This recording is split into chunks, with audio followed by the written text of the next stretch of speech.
Hello friends, welcome to my YouTube channel online learning website. दोस्तों हम आज बात करेंगे भारतीय संविधान के मुख्य अधिनियम के बारे में, जो कि 1935 का भारत शासन का अधिनियम और 1947 का भारतीय स्वतंत्रता अधिनियम के बारे में।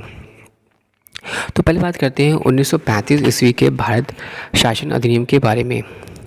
दोस्तों 1935 के अधिनियम में 321 अनुच्छेद और 10 अनुसूचियाँ थीं। इस अधिनियम की मुख्य विशेषताएं इस प्रकार से थी। पहला, अखिल भारतीय संघ।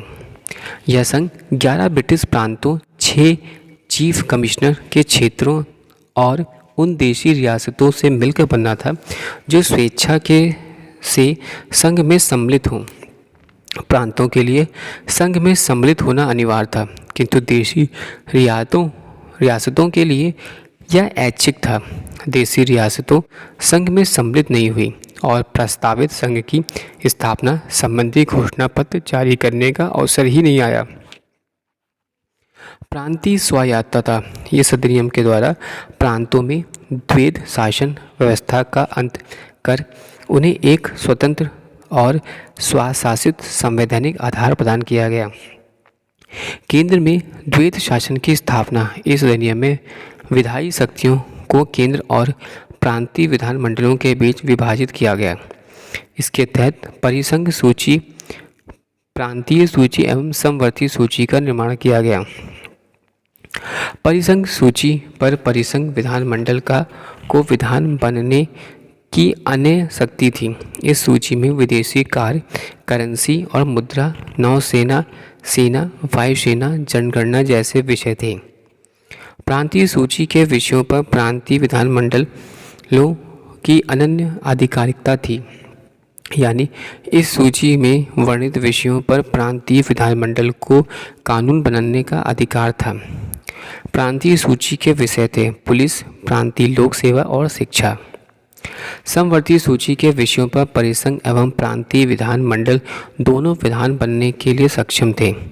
समवर्ती सूची के विषय थे दंड विधि और प्रक्रिया, सिविल प्रक्रिया, विवाह एवं विवाह विच्छेद। ऊपर उल्लेखित उपबंधों के अधीन रहते हुए किसी भी विधानमंडल को दूसरे की शक्तियों का अतिक्रमण करने का अधिकार नहीं था, लेकिन वायसराय द्वारा आपात की घोषणा किए जाने पर परिसंघ विधानमंडल को प्रांतीय सूची के विषयों में विधान बनने की शक्ति थी। 2 प्रांतीय विधानमंडलों के अनुरोध पर ही परिसंघ विधानमंडल प्रांतीय विधानमंडल के विषय में विधान बना सकती थी।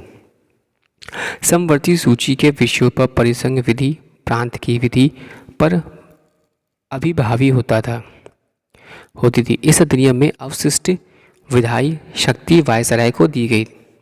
आगे बात करते हैं संघीय न्यायालय की व्यवस्था। इसका अधिकार क्षेत्र, प्रांतों तथा रियासतों तक विस्तृत था। इस न्यायालय में एक मुख्य न्यायाधीश तथा 2 अन्य न्यायाधीशों की व्यवस्था की गई। न्यायालय से संबंधित अंतिम शक्ति प्रीवी काउंसिल लंदन को प्राप्त थी।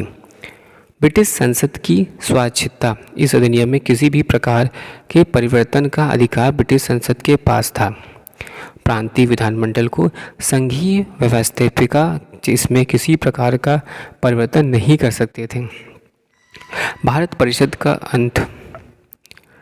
इस अधिनियम के द्वारा भारत परिषद का अंत कर दिया गया। सांप्रदायिक निर्वाचन पद्धति का विस्तार। संघीय और प्रांतीय व्यवस्थापिकाओं में विभिन्न संप्रदायों एवं को प्रतिनिधित्व देने के लिए सांप्रदायिक निर्वाचन पद्धति को जारी रखा गया और उसका विस्तार दलित जातियों, महिलाओं और मजदूर वर्ग तक कर दिया गया। इस अधिनियम में प्रस्तावना का अभाव था। इसके द्वारा बर्मा को भारत से अलग कर दिया गया और अंदन को इंग्लैंड से औपनिवेशिक कार्यालय के अधीन कर दिया गया और बरार को मध्य प्रांत में शामिल कर दिया गया।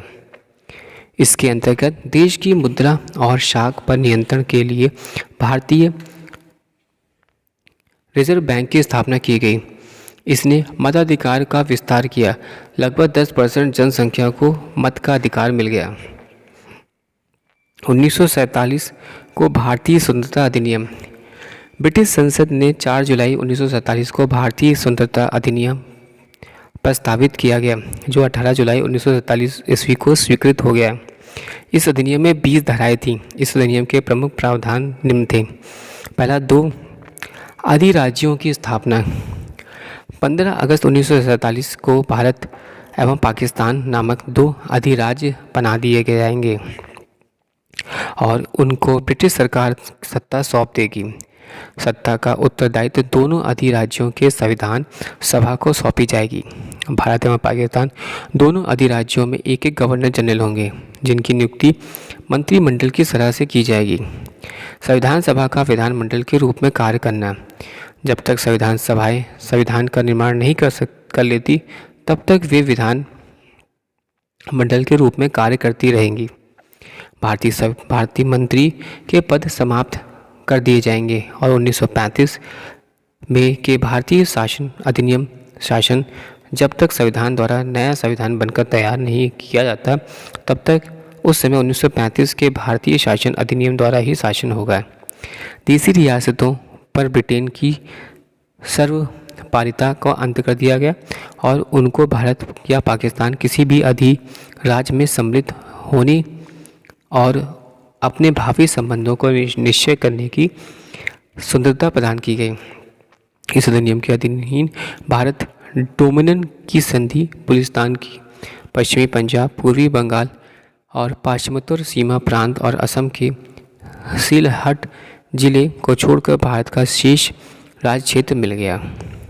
सिलहट जिले ने भारतीय स्वतंत्रता अधिनियम 1947 के प्रवृत्त होने के पूर्व जनमत संग्रह से में पाकिस्तान के पक्ष में मत दिया था। Thanks for watching sharing.